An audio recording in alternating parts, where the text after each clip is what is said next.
ಹಾಸನ ನಗರದ ಅಧಿದೇವತೆ ಹಾಸನಾಂಬ ದೇವಿ ಜಾತ್ರಾ ಮಹೋತ್ಸವ ಅಕ್ಟೋಬರ್ 9ರಿಂದ 23ರವರೆಗೆ ವಿಜೃಂಭಣೆಯಿಂದ ನಡೆಯಲಿದೆ.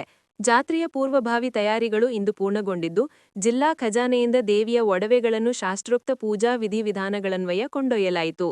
ಇಂದು ಬೆಳಿಗ್ಗೆ ಸಾಲಗಾಮೆ ರಸ್ತೆಯಲ್ಲಿರುವ ಜಿಲ್ಲಾ ಖಜಾನೆ ಕಚೇರಿಯಿಂದ ದೇವಿಯ ಒಡವೆಗಳ ಪೆಟ್ಟಿಗೆಗಳಿಗೆ ಪೂಜೆ ಸಲ್ಲಿಸಿ ರವಾನಿಸಲಾಯಿತು. ಈ ಸಂದರ್ಭದಲ್ಲಿ ಹಾಸನ ತಹಸೀಲ್ದಾರ್ ಗೀತಾ ಅವರು ಪೂಜಾ ವಿಧಿಗಳನ್ನು ನೆರವೇರಿಸಿದರು. ನಂತರ ಮಂಗಳವಾದ್ಯಗಳ ನಾದ, ಭಜನೆ ಹಾಗೂ ಭಕ್ತರ ಹರ್ಷೋದ್ಗಾರಗಳ ಮಧ್ಯೆ ಬೆಳ್ಳಿ ರಥದಲ್ಲಿ ಒಡವೆಗಳ ಮೆರವಣಿಗೆ ಹಾಸನಾಂಬ ದೇವಾಲಯದತ್ತ ಸಾಗಿತು.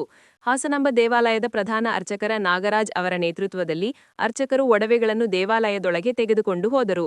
ಒಡವೆಗಳನ್ನು ಸುರಕ್ಷಿತವಾಗಿ ಗರ್ಭಗುಡಿಗೆ ತಲುಪಿಸಿದ ಬಳಿಕ ವಿಶೇಷ ಪೂಜಾ ವಿಧಿಗಳು ನೆರವೇರಿಸಲಾಯಿತು.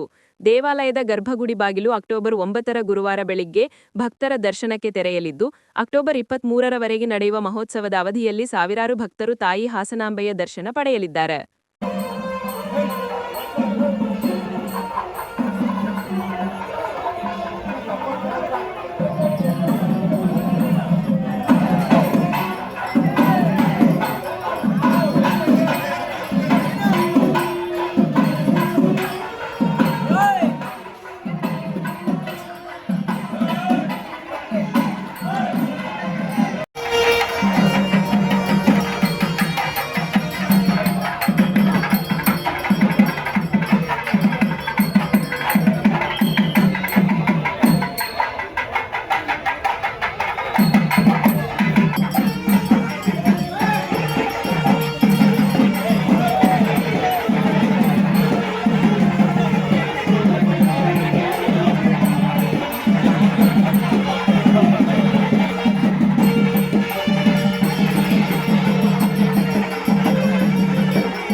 Let's go.